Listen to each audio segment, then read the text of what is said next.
రామాయణం ఆరవ భాగం. జై శ్రీరామ్.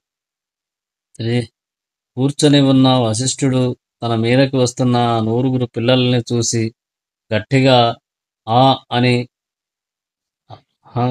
హుంకారం చేశారు. ఆ 9 పిల్లలు భస్మరాసులై కింద పడిపోయారు. ఇది చూసిన విశ్వామిత్రుడు ఆశ్చర్యపోయాడు. ఇది కదా బ్రహ్మర్షి యొక్క గొప్పతనం అంటే ఆయన ఆ అంటే 100 మంది బూడిదైపోయారు. ఆ ఆవు తలుచుకుంటే గొప్ప సైన్యాన్ని, అమోఘమైన భోజనాన్ని సృష్టించింది. రాజరికం కన్నా తపశ్శక్తి చాలా గొప్పది. ఈ వశిష్ఠుడిని నాశనం సరిపోదు. కావున నాకు ధనుర్వేదంలోని సమస్త అస్త్రశస్త్రాలు తెలియాలి అనుకుని ఒక కుమారుడిని సింహాసనం మీద కూర్చోబెట్టి రాజ్యపాలన చెయ్యమని చెప్పి తాను తపస్సు చేసుకోవడానికి హిమాలయ పర్వతాలకి వెళ్ళాడు.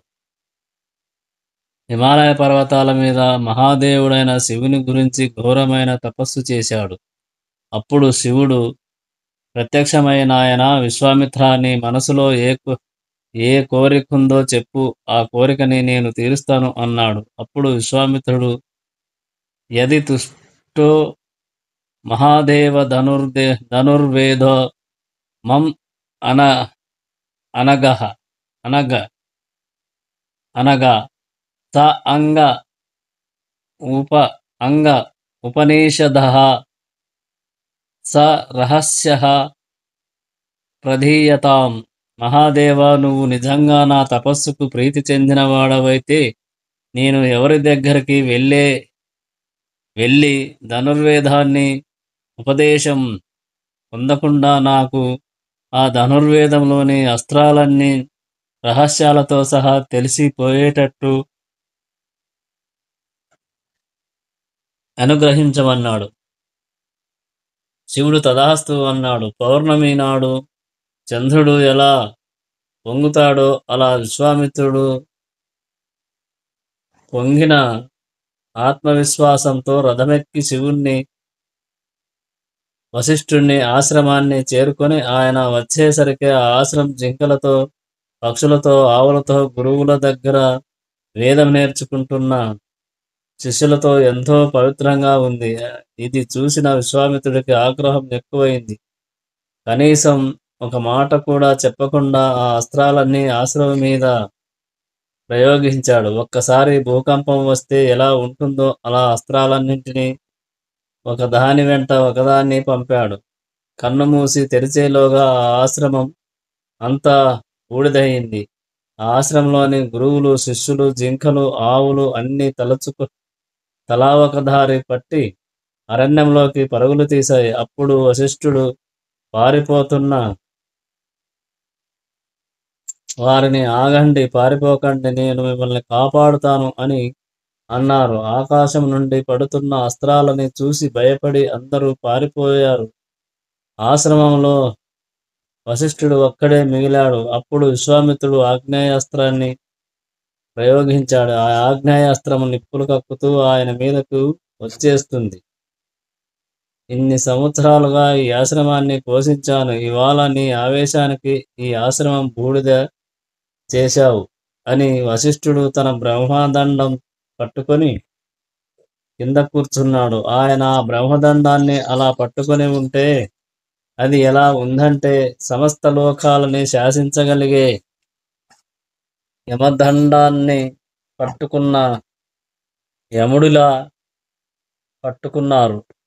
మండుతున్న నిప్పు మీద నీళ్లు పడితే ఎలా చల్లారిపోతుందో అలా ఆ ఆగ్నేయాస్త్రం చల్లారిపోయి ఆ బ్రహ్మదండంలోకి వెళ్ళిపోయింది. తను అంత తపస్సు చేసి ప్రయోగించిన అస్త్రాన్ని వశిష్ఠుడు కనీసం వేరొక అస్త్రాన్ని ప్రయోగించి ఆపలేదు. కేవలం తన బ్రహ్మదండాన్ని అడ్డుపెట్టి ఆపేసరికి విశ్వామిత్రుడికి కోపం బాగా పెరిగిపోయింది. అప్పుడు ఆయన ఒకేసారి దారుణాస్త్రం, ఇంద్రాస్త్రం, పాశుపతాస్త్రం, ఇషికాస్త్రం, మానసాస్త్రం, గంధర్వాస్త్రం, బ్రహ్మపాశం, కాలపాశం, వారుణపాశం మొదలైన రకరకాల అస్త్రాలని వశిష్ఠుడి మీద వేశాడు. కాని ఆయన వేసినవన్నీ వశిష్ఠుడి బ్రహ్మదండంలోకి వెళ్ళిపోయాయి. ఇక తన దగ్గర ఉన్న ఒకే ఒక అస్త్రమైన బ్రహ్మాస్త్రాన్ని వేయడానికని ఆ మంత్రాలని స్మరిస్తుండగా సముద్రాలు పొంగాయి, పర్వతాలు బద్దలయ్యాయి. ప్రపంచంలో ఉన్న అన్ని ప్రాణులు ఒక్కసారి మనసులో క్షోభ పొందాయి. అంతటి శక్తివంతమైన ఆ బ్రహ్మాస్త్రాన్ని విశ్వామిత్రుడు అభిమంత్రించి వదిలాడు. ఇప్పటిదాకా ఎంతోమంది గొప్పవాళ్ళని మట్టుపెట్టిన ఆ బ్రహ్మాస్త్రం నిశ్శబ్దంగా ఆయన బ్రహ్మదండంలోకి వెళ్ళిపోయింది. అప్పుడు విశ్వామిత్రుడు దిక్బలం క్షత్రియ బలం బ్రహ్మ తేజో బలం బలం ఏకేన బ్రహ్మదండేన సర్వాస్త్రాని హతాని మే చి ఆ ఆ బ్రహ్మర్షి బలం ముందు ఈ క్షత్రియ బలం ఎందుకు పనికొస్తుంది? ఎన్నో అస్త్రాలని నేర్చుకున్నాను, అన్నీ ప్రయోగించాను. కానీ ఆయన ఒక కర్ర ముక్క పట్టుకొని నా అస్త్రాలన్నింటినీ మింగేశారు అని ఆ రథం దిగి వెళ్ళిపోయాడు. వశిష్ఠుడు బ్రహ్మర్షి కనుక నేను ఆయనని ఓడించలేకపోయాను. కాబట్టి నేను బ్రహ్మర్షిని అవుతానని ఆ విశ్వామిత్రుడు దక్షిణ దిక్కుకు వెళ్ళాడు. అక్కడికి ఆయన తన పెద్ద భార్యతో వెళ్ళి 1000 సంవత్సరంలో ఘోరమైన తపస్సు చేశాడు. ఈ కాలంలోనే ఆయనకి అవిస్పందుడు, మధుష్యంధుడు, దృఢనేత్రుడు, మహారథుడు అని 4 కుమారులు పుట్టారు. ఆయన తపస్సుకు సంతోషించిన బ్రహ్మదేవుడు ప్రత్యక్షమై ఇలా అన్నారు: నువ్వు చేసిన ఈ తపస్సు చేత రాజర్షి లోకాలని గెలిచావు. ఇవాళ నుండి నిన్ను మహారాజు అని కాకుండా రాజర్షి విశ్వామిత్రుడు అని పిలుస్తారు అని చెప్పారు. ఇన్ని సంవత్సరములు తపస్సు చేస్తే రాజర్షిని అయ్యాను, ఇంకా బ్రహ్మర్షిని ఎప్పుడవుతానో అని విశ్వామిత్రుడు దిగులు పడ్డాడు. అదే కాలంలో ఇక్ష్వాకు వంశంలో త్రిశంకు అనే రాజు పరిపాలన చేసేవాడు. ఆయనకి శరీరం మీద ఉన్న వ్యామోహం వలన స్వర్గానికి శరీరంతో వెళ్ళాలన్న కోరిక పుట్టింది. వెంటనే కులగురువైన వశిష్ఠుడికి తన కోరిక చెప్పాడు. నువ్వు ఎంత గొప్ప రాజువైనా కానీ, ఎంత గొప్ప యాగాలన్నా చెయ్యి కానీ, శరీరంతో స్వర్గానికి వెళ్ళడం అనేది ధర్మశాస్త్రంలో లేదు. ఎవరి శరీరమైనా కొంతకాలానికి పడిపోవలసింది. అది పడిపోయిన తర్వాతే స్వర్గలోక ప్రవేశం. కావున శరీరంతో స్వర్గానికి వెళ్ళడం అనేది జరగదు అన్నాడు వశిష్ఠుడు. అప్పుడు ఆ త్రిశంకుడు వశిష్ఠుడి 9 కుమారుల దగ్గరికి వెళ్ళి జరిగినది చెప్పాడు. మా తండ్రి గారు కుదరదన్నారు. ఆయనకి అన్నీ తెలుసు. అయినా స్వర్గానికి శరీరంతో ఎవరూ వెళ్ళలేరు. అది జరిగే పని కాదన్నారు. ఆ 9 కుమారులు అయితే నేను వేరొక గురువుని వెతుక్కుంటాను అన్నాడు. ఆ త్రిశంకుడు నువ్వు నీ గురువు మాట వినలేదు. అయినా పుత్రులమైన మా మాట వినలేదు. ఇప్పుడు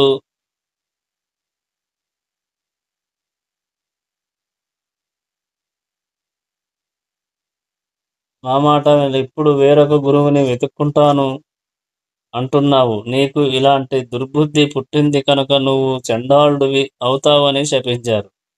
మరుసటి రోజు ఆ త్రిశంకుడు నిద్రలేవగానే ఆయన ముఖంలోని కాంతి పోయి నల్లగా అయ్యాడు. ఆయన వేసుకున్న బంగారు ఆభరణాలు అన్నీ ఇనుము ఆభరణాలయ్యాయి. జుట్టు కళ్ళు ఎర్రగా ఉన్నాయి. ఆయనని చూసిన ఆ మందిరంలోని వారు, ఇతర మంత్రులు అందరూ పారిపోయారు. ఆ రూపంతో అలా తిరుగుతూ చివరికి విశ్వామిత్రుడిని ఆశ్రయించాడు. వశిష్ఠుడిని ఎలాగో అస్త్రాలతో ఓడించలేకపోయాను. వశిష్ఠుడు అయ్యా వశిష్ఠుడు చెయ్యలేనన్నది విశ్వామిత్రుడు చేశాడు అని లోకము అనుకోవాలని కనుక ఆ త్రిశంకుడి కోరిక తీరుస్తానన్నాడు విశ్వామిత్రుడు. అప్పుడు ఆయన తన శిష్యుల్ని కొడుకుల్ని పిలిచి, మీరు ఈ బ్రహ్మాండం అంతా తిరగండి. వశిష్ఠుడు చేయలేని యాగం విశ్వామిత్రుడు చేస్తున్నాడు, త్రిశంకుడిని సశరీరంగా స్వర్గానికి పంపిస్తున్నాడు అని చెప్పి బ్రాహ్మణుల్ని ఋషుల్ని తీసుకురండి. ఎవరన్నా ఆ యాగం చెయ్యలేరు, మేము రాము అంటే వాళ్ళ వివరాలు తీసుకోండని చెప్పాడు. విశ్వామిత్రుడికి భయపడి అందరూ వచ్చారు. తరువాత ఆయన కొడుకులు వచ్చి వశిష్ఠ మహర్షి కొడుకులు ఈ యాగానికి రామన్నారు. అలాగే మహోదయుడనే బ్రాహ్మణుడు కూడా రానన్నాడు. కానీ ఆయన ఒక మాట అన్నాడు. అది ఏమిటంటే, యాగము చేస్తున్నప్పుడు క్షత్రియుడు, యాగము చేయిస్తున్నవాడు ఒక చండాలుడు. ఇలాంటప్పుడు దేవతలు హవిస్సులని ఎలా తీసుకుంటారు? అసలు సశరీరంగా స్వర్గానికి పంపవచ్చని వేదంలో ఎక్కడా లేదు, అందుకని రానన్నాడు అని చెప్పారు. విశ్వామిత్రుడికి ఎక్కడ లేని కోపం వచ్చి వశిష్ఠ మహర్షి కొడుకులని, మహోదయుడిని మీరు భస్మరాసులై పడిపోయి నరకానికి వెళతారు. ఆ తరువాత 700 జన్మల పాటు శవమాంసం తిని బతుకుతారు. ఆ తరువాత ముష్టికులన్న పేరుతో పుట్టి కొన్ని జన్మల పాటు కుక్క మాంసం తిని బతుకుతారు. ఆ మహోదయుడు సర్వలోకాలలోని జ్ఞానాల చేత ద్వేషింపబడి నిషాధుడై బతుకుతాడని శపించాడు. అందరూ కలిసి యాగం మొదలుపెట్టారు. యాగాగ్నిలో ఆవిస్సులు తీసుకోవడానికి ఏ దేవత రాలేదు. ఎవరు రాకపోయేసరికి విశ్వామిత్రుడికి ఆగ్రహం వచ్చి తన తపశ్శక్తితో త్రిశంకుడికి పైకి పంపాడు. త్రిశంకుడు ఆకాశ మార్గంలో ప్రయాణిస్తూ స్వర్గలోకము వైపు దూసుకుపోతున్నాడు. ఈ విషయం దేవేంద్రుడికి తెలిసిన ఆయన, త్రిశంకో గచ్చ భూయాః త్వం న అసి స్వర్గ కృత అలయః. త్రిశంఖ, నువ్వు గురు శాపానికి గురయ్యావు. నీకు స్వర్గలోక ప్రవేశం లేదు అని తలక్రిందులుగా కిందకి పో అన్నాడు. ఆ త్రిశంకుడు అలా తలక్రిందులుగా భూమి మీదికి తోసేయబడ్డాడు. క్రిందకి పడిపోతూ ఆయన విశ్వామిత్రుడిని ప్రార్థించగా విశ్వామిత్రుడు మిగిలిన తపశ్శక్తితో దక్షిణ దిక్కున నక్షత్ర మండలాన్ని సృష్టించాడు, సప్తఋషుల్ని సృష్టించాడు. కానీ దేవతలు అప్పటికి కూడా రాకపోయేసరికి దేవతలని కూడా సృష్టిద్దామని అనుకుంటుండగా దేవతలందరూ వచ్చి, మహానుభావ శాంతించు, ఎంత తపశ్శక్తి ఉంటే మాత్రం ఇలా వేరే స్వర్గాన్ని సృష్టిస్తావా? నీకు శాస్త్రం తెలుసు, సశరీరంగా ఎవరిని స్వర్గానికి పంపలేము. మీలాంటి వారు చేయవలసిన పని కాదు అన్నారు. మీరు మీ తపశ్శక్తిని ధారపోసి సృష్టించిన ఆ నక్షత్ర మండలం జ్యోతిష్య చక్రానికి అవతల ఉంటుంది. అందులో ఈ త్రిశంకుడు తిరగబడి ఉంటాడు అని వరం ఇచ్చారు. దేవతలు శాంతించిన విశ్వామిత్రుడు సరే అన్నాడు.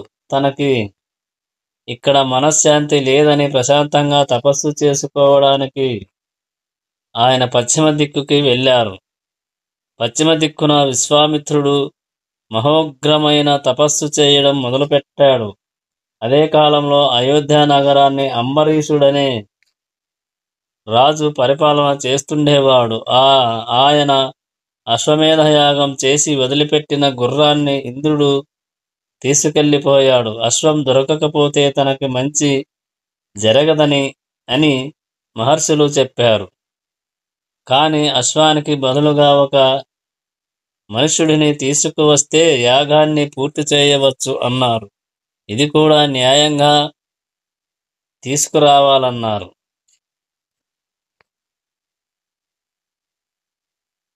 ఒక మనిషిని తీసుకురావడం కోసం అంబరీషుడు బయలుదేరగా ఒకచోట భృగుతుంగమనే ఒక పర్వత శిఖరం మీద రుచికుడనే ఒక ఋషి భార్య పిల్లలతో కూర్చొని ఉన్నాడు. అప్పుడు ఆ అంబరీషుడు వాళ్ళ దగ్గరికి వెళ్ళి తన యాగాశ్వం అపహారానికి గురి అయినందుకు గాను నాకు ఒక యాగ పశువు కావాలి, మీకు ఉన్న పిల్లలలో ఒకడిని ఇచ్చి నన్ను అనుగ్రహించండి అన్నాడు. అప్పుడు రుచికుడు ఇలా అన్నాడు, పెద్ద కొడుకు ధర్మ సంతానము పూర్వజన్మలలో చేసుకున్న ఫలితాన్ని పెద్ద కొడుకుగా ఇస్తారు, కావున నేను వాడిని ఇవ్వలేను. శాస్త్రం ప్రకారము చిట్ట చివరి వాడిని ఇస్తే ఐశ్వర్యం పోతుందన్నారు. అప్పుడు మా మధ్య కొడుకైన సునహ్సేపుడు అంబరీషుడితో వస్తానన్నాడు. రాజు బతికుంటే రాజ్యం బాగుంటుంది. రాజు బతకాలంటే యాగం పూర్తవ్వాలి. యాగం పూర్తి చేయడానికి తన కొడుకుని పంపాడు ఆ రుచికుడు. అంబరీషుడు ఆయనకి 1,00,000 గోవుల్ని దానముగా ఇచ్చాడు. సునహ్సేపుడిని తీసుకెళుతున్న అంబరీషుడు కొంత దూరం ప్రయాణించాక విశ్రాంతి తీసుకుందామని ఒక చోట ఆగాడు. అప్పుడు అక్కడికి దగ్గరలో ఉన్న విశ్వామిత్రుడి ఆశ్రమాన్ని సునహ్సేపుడు చూశాడు. వెంటనే ఆశ్రమంలోకి వెళ్ళి విశ్వామిత్రుడి కాళ్ళ మీద పడి ఇలా అన్నాడు, నేను నీ అక్కయ్య కొడుకుని, మీరు నాకు మేనమామ అవుతారు. పెద్దవాడిని నాన్నగారు ఇవ్వనన్నారు, ఆఖరివాడిని మా అమ్మ ఇవ్వనన్నది. మధ్యలో పుట్టినందుకు నన్ను యజ్ఞ పశువుగా ఇచ్చేశారు. నాకు దీర్ఘకాలం బ్రతికి తపస్సు చేసి స్వర్గలోకం పొందాలని ఉంది, కాబట్టి మీరు నన్ను రక్షించాలి అని అన్నాడు. అప్పుడు విశ్వామిత్రుడు సరే అని తన కొడుకులని పిలిచి, తండ్రి మాట విని పాటించేవాడు కదా కొడుకంటే, మీలో ఎవరన్నా ఈ సునహ్సేపుడి స్థానంలో యాగ పశువుగా వెళ్ళండి అన్నాడు. కథం ఆత్మ సుతాన్ హిత్వా త్రయాసే అన్యసుతం విభో అకార్యం ఇవ పశ్యామః స్వ మాంస ఇవ భోజనే మాంసం ఇవ భోజనే. నీ కొడుకుని నువ్వు యాగ పశువుగా పంపిస్తావా? ఇంకొకడి కొడుకుని రక్షిస్తావా? మీరు చెప్పిన ధర్మం కుక్క మాంసం తిన్నట్టు ఉంది అని విశ్వామిత్రుడి కొడుకులన్నారు. ఆగ్రహించిన విశ్వామిత్రుడు స్వమాంస భోజినః సర్వే వాష్ట ఇవ జాతిషు పూర్ణం వర్ష సహస్రం తు పృథివ్యాం అనువచ్యత. మీకు కూడా వశిష్ఠుడి కుమారుల జాతిలో పుట్టి 1000 సంవత్సరములు వాళ్ళలాగా కుక్క మాంసం తింటూ బతకండని శపించాడు. అప్పుడు ఆయన సునహ్సేపుడితో, నువ్వు బెంగ పెట్టుకోకు, నిన్ను తీసుకెళ్లి యూపస్తంభానికి కడతారు. ఇప్పుడు నేను నీకు 2 మంత్రాలని చెప్తాను. నిన్ను అలా యూపస్తంభానికి కట్టినప్పుడు నువ్వు ఆ 2 మంత్రాలని జపించు. అలా జపించడం వలన ఇంద్రుడు సంతోషించి నిన్ను బలి ఇవ్వకముందే వచ్చి, నేను ఈ యాగానికి ప్రీతి చెందాను అని యాగ ఫలితం ఇస్తాడని చెప్పి ఆ 2 మంత్రాలని ఉపదేశం చేసి పంపించాడు. తరువాత సునహ్సేపుడిని యూపస్తంభానికి కట్టారు. అప్పుడాయన విశ్వామిత్రుడు చెప్పిన మంత్రాలని జపించగా ఇంద్రుడు ప్రత్యక్షమై, నేను ఈ యాగానికి సంతోషించాను. మీరు యాగ పశువుని బలి ఇవ్వకుండానే మీకు 1,000,000 రెట్లు ఫలితాన్ని ఇస్తున్నాను అన్నాడు. అందరూ సంతోషించారు. కోపంలో తన కొడుకులని శపించానని విశ్వామిత్రుడు బాధపడ్డాడు. ఈసారి ఎవరితో మాట్లాడకుండా తపస్సు చేస్తానని మళ్ళీ 1000 సంవత్సరములు తపస్సు చెయ్యడం ప్రారంభించాడు. అలా కొంతకాలం అయ్యాక విశ్వామిత్రుడు స్నానం చేద్దామని పుష్కర క్షేత్రానికి వెళ్ళగా మేనక కూడా అక్కడే స్నానం చేస్తూ కనిపించింది. మేఘాల మధ్య మెరుపు వస్తే ఎలా ఉంటుందో మేనక కూడా అలా ఉంది. ఆ మేనక సౌందర్యాన్ని చూసిన విశ్వామిత్రుడు ముగ్ధుడు అయినాడు. మేనక, నేను నీ యందు కందర్ప వశుడనయ్యాను అంటే మన్మథ ఆవేశం కలిగింది అని. కందర్ప వశుడనయ్యాను, అందుకని నువ్వు నా ఆశ్రమానికి వచ్చి నా కోరిక తీర్చు అన్నాడు. మేనక సరే అన్నది. అలా మేనకతో క్రీడిస్తూ క్రీడిస్తూ క్రీడిస్తూ 10 ఏళ్లు గడిచిపోయాయి. సర్వం సురాణం కర్మ ఏతత్ తపో అపహారణం మహత్ అహోరాత్ర అపదేశేన గతాః సంవత్సరా దశ.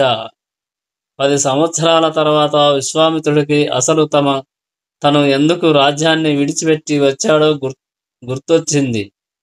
ఈ మేనకతో ఏదో ఒకరోజు లేకపోతే 2 రోజులు అనుకున్నాను, కానీ ఇలా 10 సంవత్సరములు గడిచిపోతాయి అనుకోలేదు. నా మనస్సుని దేవతలు వక్రీకరించడానికి ఈ మేనకని పంపారు అనుకుని కోపంగా మేనక వైపు చూశాడు. కానీ ఇంతలోనే శాంతించి, ఇందులో నీ తప్పేముంది అని మేనకని వెళ్ళిపోమన్నాడు. ఈసారి ఇంకా జాగ్రత్తగా తపస్సు చేయాలని ఉత్తర దిక్కుకు వెళ్ళి తపస్సు చేయడం ప్రారంభించాడు.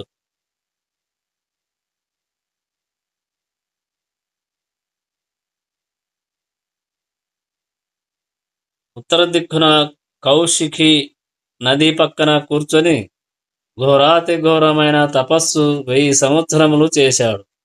1000 సంవత్సరములు తపస్సు చేశాక దేవతలతో కలిసి బ్రహ్మంగారు ప్రత్యక్షమై, నేను నీ తపస్సుకి చాలా ఆనందించాను. ఇక నుండి అందరూ నిన్ను మహర్షి అని పిలుస్తారు అని అన్నారు. ఈ మాట విన్న విశ్వామిత్రుడికి బాధ కానీ సంతోషం కానీ కలగలేదు. ఇన్ని వేల సంవత్సరములు తపస్సు చేస్తే ఇప్పటికీ మహర్షిని అయ్యాను, ఇక బ్రహ్మర్షి ఎప్పుడు అవుతానో అనుకుని బ్రహ్మంగారిని, నేను నా ఇంద్రియాలని గెలిచానా అన్నాడు. అప్పుడు బ్రహ్మదేవుడు, ఇప్పటికైతే నువ్వు ఇంకా నీ ఇంద్రియాలని గెలవలేదు. ఇంద్రియాలని గెలవడం అంత తేలిక కాదు అన్నాడు. మెల్లగా విశ్వామిత్రుడి పగ వశిష్ఠుడి మీద నుండి తన ఇంద్రియాల మీదకి వెళ్ళింది. తను అనవసరంగా వశిష్ఠుడి మీద క్రోధాన్ని పెంచుకోవడానికి, మేనకతో కామానికి లొంగడానికి తన ఇంద్రియాలే కారణమని గ్రహించాడు. మళ్ళీ ఘోరమైన తపస్సు చేయడం ప్రారంభించాడు. ఈసారి ఎండాకాలంలో తన చుట్టూ 4 పక్కల అగ్నిని పెట్టుకుని తల పైకెత్తి సూర్యుడి వంక చూస్తూ చేతులెత్తి తపస్సు చేశాడు. వానకాలంలో నడుము దాకా నీళ్లల్లో ఉండి తపస్సు చేశాడు. విశ్వామిత్రుడు చేస్తున్న ఈ తపస్సుని చూసిన దేవేంద్రుడు ఆయనని పరీక్షించాలని రంభని పంపాడు. రంభ భయపడి వెళ్ళనంటే నానా రకాలుగా నచ్చజెప్పి పంపించాడు. మరుసటి రోజు విశ్వామిత్రుడు స్నానం చేద్దామని వెళుతుంటే ఆయనకి అప్పుడే స్నానం చేసి బయటకొస్తున్న రంభ కనిపించింది. చెట్లన్నీ వసంత ఋతువులో ఎలా పూలతో ఉంటాయో అలా పూలతో కలకలలాడుతున్నాయి. కోకిల పాట కూడా వినిపిస్తుంది. విశ్వామిత్రుడికి అనుమానం వచ్చింది. ఇది వసంత ఋతువు కాకపోయినప్పటికీ చెట్లన్నీ పూలతో ఉన్నాయి. కోకిల పాట పాడుతుంది. అయితే ఇదంతా ఇంద్రుడు నా తపోభగ్నానికి చేస్తున్న ప్రయత్నం అని గ్రహించి కోపంతో ఇలా అన్నాడు. ఎత్తు మాం ఎత్తు మాం లోభయసే రంభే కామ క్రోధ జయ ఏషినాం దశవర్ష సహస్రాని శైలీ స్థాస్యసి దుర్భగే. నన్ను ప్రలోభ పెడదామని వచ్చిన ఓ రంభా, నువ్వు 10,000 సంవత్సరములు రాయివై పడుండు అని శపించాడు. తర్వాత కొంతసేపటికి శాంతించి, అసలు రంభ చేసిన తప్పేముంది, నేను మళ్ళీ క్రోధానికి లోనయ్యాను, ఇంద్రుడు పంపిస్తే ఆమె వచ్చింది అనుకొని, రంభ అడగకుండానే ఒకనాడు ఒక బ్రాహ్మణుడు నీకు శాప విమోచనము కలిగిస్తాడు అని అన్నాడు.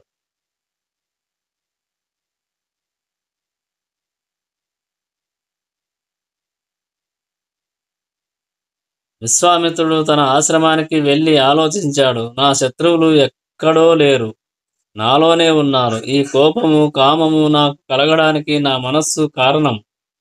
ఆ మనస్సు నా ఊపిరి మీద ఆధారపడి ఉంది కనుక అందుకని ఊపిరిని తీసి బయటకు వదలను.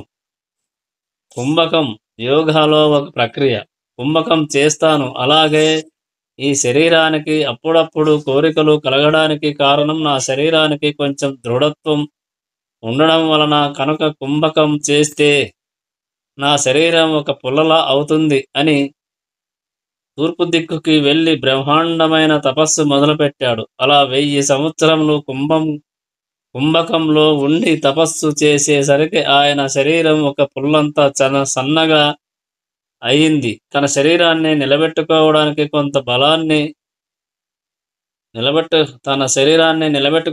కొంత కబలాన్ని తిందామని అనుకుంటుండగా ఇంద్రుడు ఒక బ్రాహ్మణ రూపంలో వచ్చి, అయ్యా, నాకు బాగా ఆకలిగా ఉంది, మీ దగ్గర ఉన్నది నాకు కొంచెం పెడతారా అన్నాడు. వచ్చినవాడు ఇంద్రుడని విశ్వామిత్రుడికి అర్థమయ్యింది. కానీ ఈసారి ఆయన ఇంద్రియాలకి లొంగలేదు. ఇంద్రుడు తింటే ఏంటి, నేను తింటే ఏంటి అనుకుని ఇంద్రుడికి ఆ కబలాన్ని ఇచ్చి మళ్ళీ కుంభకంలోకి వెళ్ళి తపస్సు చేయడం ప్రారంభించాడు. అలా విశ్వామిత్రుడు తపస్సు చేస్తుండగా ఆయన బ్రహ్మస్థానం నుండి ఆయన తపశ్శక్తి పొగగా బయలుదేరింది. ఆయన తపోధూమం సమస్త లోకాలని కప్పేసింది. సముద్రాలు కదలడం ఆగిపోయాయి. సమస్త ప్రాణులు క్షోభించాయి. ఇక ఈ స్థితిలో విశ్వామిత్రుడిని ఎవరూ కదపలేరు. ఆయనకి శత్రువు లేడు, మిత్రుడు లేడు. ఆయనకి అంతటా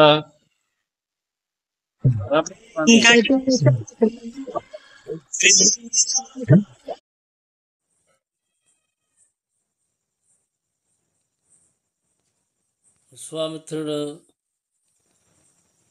లేడు. ఆయనకి అంతటా ఆ పరబ్రహ్మమే కనిపిస్తుంది. అప్పుడు దేవతలతో కలిసి బ్రహ్మంగారు వచ్చి, బ్రహ్మార్థే స్వాగతం తే అస్తు తపసాస్మను తోషితాః బ్రహ్మణ్యం తపసా ఉగ్రేణ ప్రాప్తవాన్ అసి కౌశిక. ఓ కౌశిక, నీ తపస్సుకి సంతోషించాను.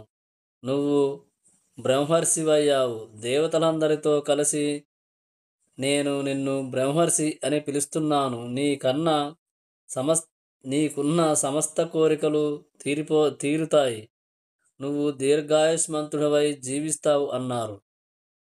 అప్పుడు విశ్వామిత్రుడు బ్రహ్మగారితో, నేను బ్రహ్మర్షిని అయిన మాట నిజమైతే నాకు ఓంకారము,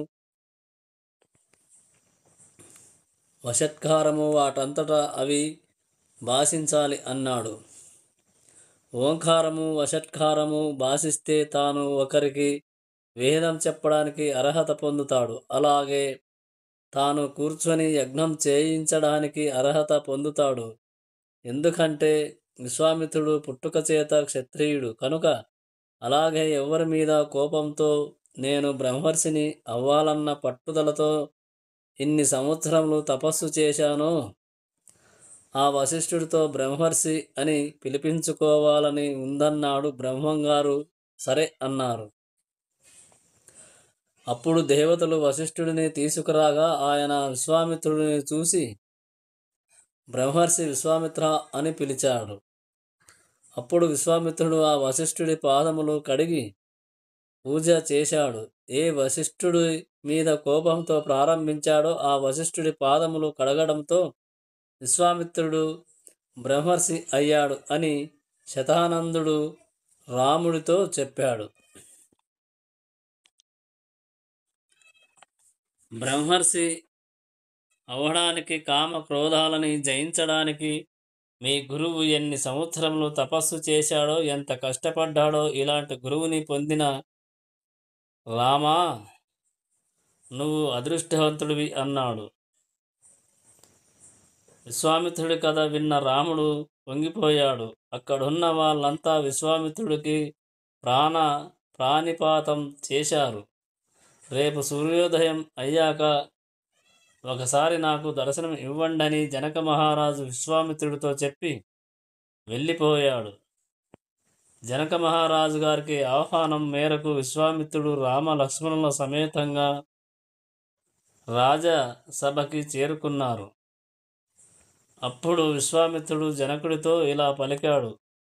వీళ్ళిద్దరికీ నీ దగ్గర శివధనస్సుని చూపిద్దామని తీసుకొచ్చాను. నువ్వు ఒకసారి ఆ శివధనస్సుని చూపిస్తే వీళ్ళు చూసి సంతోషించి తిరుగు ప్రయాణం చేస్తారు అని అన్నాడు.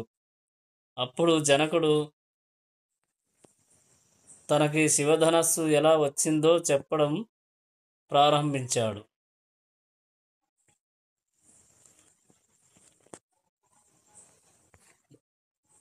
పూర్వం దక్ష ప్రజాపతి శివుడికి ఆవిస్సులు ఇవ్వని యాగం ప్రారంభించాడు. శివుడు లేని చోట మంగళం ఎలా ఉంటుందని దక్షుని కుమార్తె అయిన సతీదేవి పార్వతీదేవి యోగాగ్నిలో శరీరాన్ని వదిలింది. ఆగ్రహించిన శివుడు రుద్రుడయ్యాడు. అసలు ఇలాంటి యాగానికి దేవతలు ఎందుకు వెళ్ళారని ఆయన ధనస్సు పట్టుకున్నాడు. వెంటనే దేవతలు ప్రార్థించగా ఆయన శాంతించాడు. ఆ ధనస్సుని జనక మహారాజు వంశంలో పుట్టిన దేవరాతుడు అనే రాజు దగ్గర న్యాసంగా అంటే కొంతకాలం ఉంచారు. అప్పుడు ఆ దేవరాతుడు ఆ ధనస్సుని ఒక మాంజుషలో పెద్ద పెట్టెలో పెట్టాడు. చక్రాలున్న ఆ మాంజుషలో శివధనస్సును ఉండగా తొయ్యాలంటే దాదాపు 5,000 మంది కావాలి. అలా ఆ విదేహ వంశీయులు ఆ శివధనస్సును రోజు పూజిస్తూ పరమ పవిత్రంగా చూసుకుంటూ ఉన్నారు. ఇక ఈ వీడియో ఇంతటితో ముగిస్తున్నాం. ఇంకా మిగతాది రాముడు శివధనస్సు ఎక్కుపెట్టడం అది రేపటి వీడియోలో తెలుసుకుందాం. జై శ్రీరామ్.